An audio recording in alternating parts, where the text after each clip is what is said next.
Salut YouTube et bienvenue sur BingeFlixers. Alors aujourd'hui dans cette vidéo, nous allons parler d'une série dont il est un petit peu difficile pour moi de parler parce que j'ai parfois du mal un peu à comprendre tous les tenants et aboutissants de l'intrigue, mais on va parler de Westworld et plus particulièrement de sa saison 4 qui s'est terminée je crois assez récemment, il y a quelques semaines. Et voilà, donc déjà pour resituer un petit peu, pour remettre un petit peu dans le contexte, moi il faut savoir que Westworld c'est une série que j'ai absolument adorée à sa sortie. C'était vraiment une de mes séries favorites derrière Game of Thrones, c'était vraiment une de mes série préférée. Je trouvais le concept hyper original. On avait ce concept de parc avec des hôtes qui avaient tous des récits écrits. Tous ces hôtes évoluaient comme des personnes totalement normales, mais en fait elles étaient contrôlées par un code intrinsèque où ils avaient une histoire qu'ils suivaient de plus ou moins loin. Et quand il y avait des personnages qui étaient amenés sur des pistes qui les faisaient dériver de leur histoire principale, eh bien il y avait des personnages qui étaient chargés de remettre ces hôtes sur le droit chemin de leur histoire. Et on avait des humains comme ça qui venaient à l'intérieur de ces parcs, des humains, vraiment des humains, qui venaient à l'intérieur de ces parcs et qui pouvaient faire ce qu'ils voulaient, absolument tout ce qu'ils voulaient. Donc il y a pas mal de questions éthiques qui se posaient, éthiques et morales bien sûr. Il y a beaucoup de questions comme ça qui se posaient parce qu'ils pouvaient tuer absolument tout ce qu'ils voulaient sans être inquiétés de rien, puisque c'était un petit peu le but du parc, c'était de proposer comme ça à des gens très riches une aventure où ils étaient totalement libres de faire tout ce qu'ils voulaient. Donc ça pouvait faire un petit peu ressortir les penchants les plus horribles de l'humanité, et c'était vraiment super intéressant. Il y avait beaucoup de questionnements moraux qui étaient vraiment, moi je trouve, mais passionnant. Et puis on avait donc le personnage, enfin le créateur, le co-créateur, on va dire, le cofondateur de ces parcs, Robert Ford, qui lui était plus du côté des hôtes, on va dire, même si ses ambitions restent encore aujourd'hui assez mystérieuses, parce qu'avec la fin de la saison 1, voilà, on a un petit peu... c'est un personnage qui reste quand même très mystérieux, mais il avait comme ça ce désir de redonner une certaine forme de liberté aux hôtes en leur redonnant une pleine conscience. Donc ça passait par certaines mises à jour au niveau de leur code qui leur permettaient d'avoir des rêves. Je crois que c'était ça à la base. Et ces rêves étaient censés leur faire prendre conscience de leur nature et les faire se rebeller pour regagner, on va dire, une liberté totale vis-à-vis des humains, ne plus être juste les sujets des humains, qui ne plus simplement être voilà, passagers de leur histoire, mais vraiment d'être le conducteur même de leur propre histoire et de choisir leur histoire dans leur ensemble. Donc voilà, c'était vraiment une intrigue passionnante, je trouve. J'étais absolument fan de Westworld à sa première saison, et j'attendais avec impatience la deuxième saison qui m'a, je dois le dire, un petit peu déçu, puisque on s'éloignait un petit peu de ce côté personnage, enfin de ce côté hôte qui avait vraiment une ligne directrice et une histoire qui avançait. On partait un petit peu de ça, on rentrait plus dans la révolution des autres. C'était pas pour me déplaire parce que j'aimais bien aussi ce côté un peu révolution, quête de liberté. Je trouvais que c'était une jolie métaphore. Voilà, on était plus tourné vers ça. On découvrait aussi l'existence d'autres parcs, donc ça forcément c'était très hypant pour tout le monde, je pense, qui avait adoré la saison 1. On n'avait qu'une envie, c'était découvrir d'autres parcs. Alors on en a vu quelques petites bribes par-ci par-là, mais pas plus que ça finalement, un petit peu décevant de ce côté-là. Et puis donc je trouvais, moi en tout cas, que l'intrigue semblait déjà presque s'essouffler au bout de la deuxième saison, donc j'étais un petit peu déçu. Et en plus, je trouve qu'elle se perdait en complications. Alors déjà la première saison était un peu compliquée parce qu'il y avait plusieurs lignes temporelles, plusieurs trames narratives, donc c'était un petit peu compliqué de suivre. C'était vraiment important d'avoir de re-regarder des vidéos qui faisaient des débriefs un petit peu de l'épisode pour bien tout comprendre, parce que c'était pas toujours évident, il fallait être vraiment très concentré. Et je trouve que cette saison 2 pardon, c'est aussi un petit peu perdu de ce côté-là, même si c'était quand même intéressant, j'avais quand même envie de voir la saison 3 après, mais voilà, j'étais un petit peu moins déçu. Et la saison 3 a fini de me décevoir parce que je trouve que c'était vraiment parti dans un univers beaucoup trop science-fiction pour moi en tout cas. C'est toujours très qualitatif, c'est vraiment une série de qualité, toujours, ça y a aucun souci, mais moi personnellement j'ai un petit peu perdu cette âme que j'avais quand je regardais, enfin cette âme que la série avait, qu'on pouvait découvrir dans la première saison et qu'on pouvait retrouver plus partiellement dans la saison 2. Je trouve qu'on ne le retrouvait plus du tout dans la saison 3, on n'entendait presque plus parler des parcs, c'était vraiment anecdotique. Les autres c'était vraiment très différent parce qu'il y en avait beaucoup qui s'étaient rebellés, qui avaient ce sentiment de liberté, la quête du sublime. Alors oui, parce que la recherche de la liberté des hôtes était notamment, entre autres, conduit par la recherche du sublime. Donc le sublime, c'est une sorte de paradis que recherchent les hôtes, où leur liberté serait totale. C'était un petit peu ça, la quête qu'ils avaient. Et donc du coup, avec cette saison 3, je trouve qu'on perdait un peu tout ça. On retournait dans un monde réel très très futuriste, avec beaucoup d'hôtes aussi à l'intérieur, enfin beaucoup plus d'IA et de robots. moi, ça me plaît beaucoup moins. Je sais que ça a dû plaire certainement à tous les fans de science-fiction parce qu'on avait vraiment des modèles de villes futuristes qui étaient absolument magnifiques, des véhicules, des armes, tout ça. Voilà, moi j'ai trouvé que ça m'avait posé pas mal de problèmes, notamment je trouve que le personnage qui était un de mes personnages favoris depuis le début, le personnage de Maeve, je trouve que ce qu'ils en ont fait avec la saison 3 c'était un petit peu borderline, dans le sens où en fait ils l'ont rendue un peu toute puissante et du coup si elle est toute puissante, moi je trouve que ça pose des problèmes au niveau de l'intrigue parce qu'on se dit elle est toute puissante donc elle peut absolument tout régler, elle est totalement omnisciente, elle a la possibilité elle a une visée absolument parfaite avec une arme, elle a la possibilité de changer l'état d'esprit des gens, donc vous voyez elle a vraiment un pouvoir total sur les gens et elle menait des missions comme ça où elle devait s'infiltrer et détruire notamment Rehoboam qui était un petit peu cette matérialisation du libre arbitre et du code intrinsèque des autres, donc elle avait un petit peu ce but là et elle galérait au fil de la saison, notamment avec Caleb, qui était un ajout intéressant de la série, qui est joué notamment par Aaron Paul, un super acteur. Donc voilà, qui était vraiment un ajout intéressant. Et elle était à ses côtés à essayer du coup de continuer à libérer les autres et en essayant de détruire Rehoboam. Voilà, c'était un petit peu le but de fond. Bien sûr, il y avait des antagonistes, mais voilà, moi j'ai trouvé qu'il y avait un problème en fait avec le personnage de Maeve. Je trouve qu'ils lui ont donné trop vite trop de pouvoir et du coup ça rendait un petit peu l'intrigue parfois incohérente sur certains points parce qu'ils galèrent comme pas possible alors que juste avant ils ont fait un truc absolument improbable grâce au pouvoir de Maeve. Donc c'était un petit peu ça qui m'avait beaucoup déçu et puis forcément l'évolution de la série qui moi personnellement me plaît beaucoup moins. C'est un avis totalement personnel. La série comme j'ai déjà pu le dire est toujours de qualité et donc j'étais pas forcément hyper impatient de découvrir la saison 4, j'avais surtout peur de où allait nous emmener cette saison 4. Et honnêtement, après les premiers épisodes de la saison 4, je crois les 2-3 premiers épisodes, j'étais dans le même état d'esprit que la saison 3. Je me suis dit, bon tant pis, c'est une série qui m'a perdu. C'était une de mes séries favorites qui n'est même plus dans mon top 10 des séries préférées. Et la saison 4, je trouvais qu'elle ne reprenait pas particulièrement du poil de la bête. Je trouvais l'intrigue pas forcément hyper intéressante. On avait des personnages, notamment le personnage de Dolores, qui est un personnage vraiment très très bien dans les premières saisons. Là, dans la saison 4, déjà, il y a quelque chose alors c'est peut-être moi qui ai mal compris, mais il me semble qu'il y a plusieurs versions de Dolores. Il y a une version Dolores qui est dans le corps de Charlotte Hale, il y a la version Dolores classique, et il y a la version Dolores Christina, plus toutes les versions qu'on ne voit pas forcément beaucoup à l'écran ou que j'ai oublié. Mais c'est ces trois versions principales. Donc ces trois versions-là, c'est le même personnage. Donc déjà, le fait de les mettre en concurrence les unes les autres, ça pose moi ça me pose un problème de compréhension. Puis je me dis, si c'est le même personnage, pourquoi la vraie Dolores ne comprend pas les autres personnages vu que c'est aussi elle? C'est un petit peu compliqué, je trouve que en plus j'en vois pas forcément l'intérêt. Je veux dire, dans la saison 4, je comprends pas forcément l'intérêt d'avoir dit dans la saison 3 que Charlotte Hale, mais maintenant c'était Dolores qui était dans sa tête. Enfin, je comprends pas ce que ça apporte de plus. Moi, ça m'a posé pas mal de soucis de compréhension à ce niveau-là, et je trouve que ça n'apporte rien de plus. Le personnage de Charlotte Hale, c'est un peu le personnage caricaturé, puisque dans cette saison 4, pour reprendre globalement le pitch de la série, c'est en fait Charlotte Hale qui a construit, on va dire, dans le monde réel, un parc Westworld où les humains sont lui obéissent totalement, ils sont totalement contrôlés, notamment par, je sais pas si c'est un virus ou si c'est une puce qu'elle introduit dans les humains grâce à des mouches. Alors c'est un petit peu horrible d'ailleurs les premiers épisodes où on voit du coup les mouches qui rentrent par exemple dans les yeux ou dans le nez ou dans les oreilles des humains pour implanter du coup la puce ou je ne sais pas trop quoi qui va permettre que Charlotte Hale contrôle ces humains à travers des sons. Donc il y a des antennes qui sont invisibles par les humains contrôlés, c'est-à-dire que les humains contrôlés ne voient pas ces antennes géantes qui sont un petit peu partout en ville, et ces antennes géantes vont reproduire des sons qui vont contrôler les humains. Voilà, c'est un son un peu particulier qu'on entendra pas mal de fois dans la série, c'est un peu effrayant comme son d'ailleurs, mais voilà, et Charlotte Hale va contrôler les humains, en fait c'est un peu sa vengeance, pour elle, sa quête de liberté, c'est un petit peu le Graal ultime de sa quête de liberté, c'est de pouvoir contrôler les autres. Elle a été contrôlée...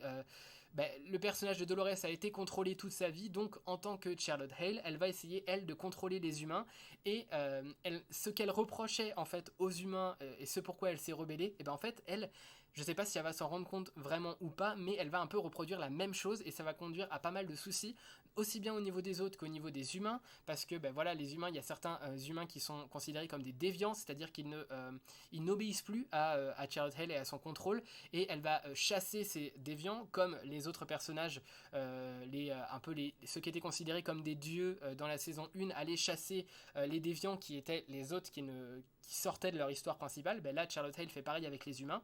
Et en même temps, voilà, elle va essayer de les contrôler comme ça, mais sauf que le problème c'est que les autres vont avoir tendance à se suicider parce qu'ils vont avoir des soucis au niveau de cette recherche du libre arbitre et de la liberté. Ça va un petit peu les détruire de l'intérieur et ils vont être rongés de l'intérieur et en venir à se suicider. Il y a pas mal de suicides au niveau des autres et Charlotte Hale ne comprend pas trop ce qui se passe. Elle essaye un peu de solutionner le problème, mais c'est compliqué. Donc ça, c'est une des intrigues principales de la série. Alors déjà, comme j'en parle, ça peut paraître brouillon parce que dans ma tête, c'est brouillon. Honnêtement, moi, j'ai du mal à comprendre cette série. Honnêtement, voilà, au bout des 3 épisodes, déjà, j'étais mais à moitié perdu. Heureusement qu'à partir de l'épisode 4, ça reprend un petit peu du poil de la bête. Ça reparle pas du Westworld de base, mais c'est quand même, moi j'ai trouvé plus intéressant que ce que pouvait être la saison 3. C'est vraiment différent, mais plus intéressant. En tout cas, c'est mon avis. J'ai trouvé ça plus intéressant à partir de l'épisode 4-5 où on commence à comprendre un petit peu mieux les choses. Notamment, on commence à comprendre le personnage de Christina. Moi j'avais beaucoup de mal à comprendre, je ne savais pas trop dans quel univers, dans quelle trame la placer. Et en fait, on comprend et elle apprend à comprendre également qu'elle n'est pas juste un personnage de ce monde ouvert face à elle, mais elle en est la créatrice principale. C'est-à-dire qu'elle va se rendre compte au fur et à mesure et au guet de ses rencontres, elle va se rendre compte que en fait c'est elle qui contrôle les histoires de tout le monde parce que en fait elle est une écrivaine, elle est censée, en tout cas ce qu'on lui a dit c'est qu'elle écrivait des histoires pour des personnages de jeux vidéo ou voilà ce genre de choses. Mais en fait ce qu'elle ne sait pas c'est que c'est pas vraiment pour des personnages de jeux vidéo qu'elle écrit des histoires, mais c'est pour les personnages de son monde à elle. C'est-à-dire qu'elle écrit les histoires de tous les gens autour d'elle et elle peut les contrôler comme ça. Et ça, elle ne le sait pas. Elle ne s'en rend pas compte. Et au fur et à mesure des rencontres qu'elle va faire et de l'avancée des épisodes, elle va commencer à comprendre tout ça et à se rendre compte de son pouvoir. Et ça va un petit peu, au début, la détruire parce que du coup, elle va se rendre compte qu'il n'y a rien de vraiment réel autour d'elle. Elle va avoir du mal, notamment, elle va avoir ce besoin absolu d'attention et d'amour qui va notamment se matérialiser par la recréation de Teddy, qui est son love interest des premières saisons. Voilà, et j'ai trouvé d'ailleurs cette relation très très belle entre Christina et Teddy. On a un petit peu les mêmes lignes de dialogue, les mêmes scènes qui se repassent par rapport aux premières saisons. Donc j'ai trouvé ça vraiment très touchant, ces petits rappels comme ça. Je trouve que leur relation est vraiment très jolie, très mignonne.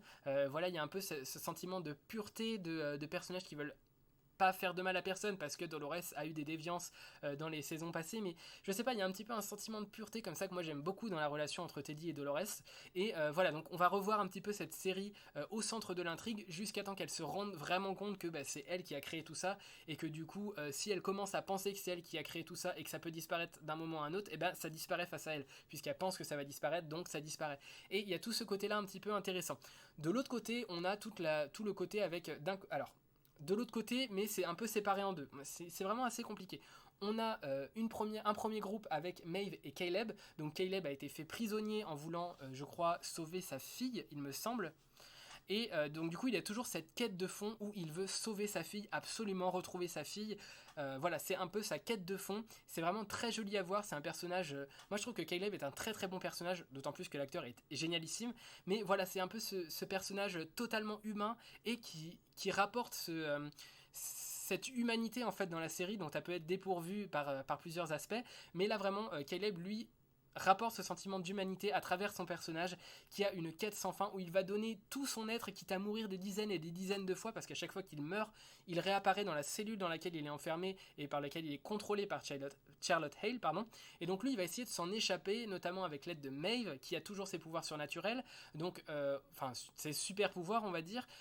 D'ailleurs dans les 3 premiers épisodes pareil je trouve que c'était pas forcément très très bien géré, c'est un peu le même souci que dans la saison 3 mais au fur et à mesure je trouve que ça s'améliore.